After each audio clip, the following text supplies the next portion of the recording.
વારે વારે લૂંટાયું ને વારે વારે ફરીથી બન્યું એવું સોમનાથ મંદિર ગુજરાત રાજ્યમાં પશ્ચિમ કિનારે સૌરાષ્ટ્રના વેરાવળ નજીક આવેલા પ્રભાસ પાટણમાં સાગર કાંઠે ગીર સોમનાથમાં આવેલું ભવ્ય મંદિર ભગવાન શિવના 12 પવિત્ર જ્યોતિર્લિંગમાંનું એક જ્યોતિર્લિંગ મંદિર જે અન્ય જ્યોતિર્લિંગ મંદિરોમાં પ્રથમ માનવામાં આવે છે તે સોમનાથમાં આવેલ છે. ગુજરાતનું એક મહત્વપૂર્ણ યાત્રાધામ અને પર્યટન સ્થળ છે. ઋગ્વેદમાં પણ સોમનાથનો ઉલ્લેખ થયો છે. મંદિરની ખ્યાતિથી લલચાઈને લૂંટ તથા ધર્માંતરણ કરવાને ઈરાદે આવેલા અનેક વિનાશકારી વિદેશી આક્રમણકારો સામે સોમનાથનું આ મંદિર અડીખમ રહ્યું છે. મંદિરનો જ્યારે જ્યારે વિનાશ કરવાનો પ્રયત્ન થયો છે ત્યારે તેને ફરીને બાંધવામાં આવ્યું છે. કહેવાય છે કે સોમ એટલે ચંદ્ર ભગવાને સોનાનું, રાવણે ચાંદીનું અને શ્રી કૃષ્ણએ લાકડાનું મંદિર બાંધ્યું હતું. ચંદ્રદેવને 27 પત્નીઓ હતી જેને આપણે આજે 27 નક્ષત્રોના નામથી ઓળખીએ છીએ. તે બધી દક્ષ પ્રજાપતિની પુત્રીઓ હતી.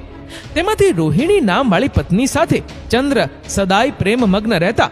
બાકીની 26 પત્નીઓ કે જે સગી બહેનો હતી તે પતિ વિયોગે ઉદાસ રહેવા લાગી. એક દિવસ પિતા દક્ષ દીકરીઓનું દુઃખ જાણીને દુભાયા અને જમાઈ ચંદ્રને આજ્ઞા કરી કે દરેક પત્ની સાથે સરખો પ્રેમ ભાવ રાખવો, પણ ચંદ્રએ વડીલની આજ્ઞા અવગણી. આથી દક્ષ રાજે ક્રોધે ભરીને તેમને ચંદ્ર તારો ક્ષય થાવ એવો શ્રાપ આપ્યો. આથી કરીને દિન પ્રતિદિન ચંદ્રની પ્રભા ઘટવા લાગી અને ચંદ્ર આખરે નિસ્તેજ થઈ ગયા. આથી પ્રજાપતિ બ્રહ્માની સલાહથી સૌથી પ્રિય પત્ની રોહિણી સાથે ચંદ્રએ આ સ્થળે પ્રભા પાછી મેળવવાની આશા સાથે પ્રભુ શિવજીનું ધ્યાન કર્યું ને તપસ્યા કરી. તેણે આ ક્ષેત્રમાં શિવજીની મહામૃત્યુંજય મંત્રથી પૂજા કરી હતી. તપથી પ્રસન્ન થયેલા શિવશંકરના અનુગ્રહથી ચંદ્રનો શ્રાપમાંથી આંશિક છુટકારો થયો.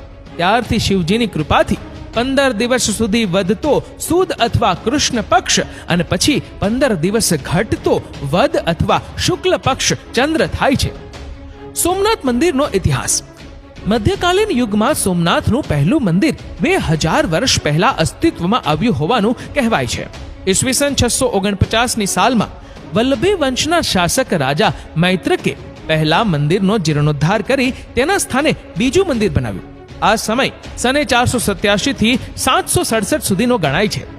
પરમારુના એક શિલાલેખ મુજબ માળવાના ભોજ પરમારે અહીં મંદિર બંધાવ્યું હતું. આ મંદિર 13 માળ ઊંચું હતું અને મંદિરના દ્વાર હીરા જડિત હતા. તેના ઉપર 14 સુવર્ણ કળશો વિરાજમાન હતા. તેની ઊંચે ફરકતી ધજાથી નાવિકો તેને સોમનાથનું મંદિર પીછાણી તે તરફ વહાણો હંકારતા. ઈસવીસન 755માં વલ્લભી સામ્રાજ્યના પતન સાથે આરબ આક્રમકોએ સોમનાથનું પતન કર્યું.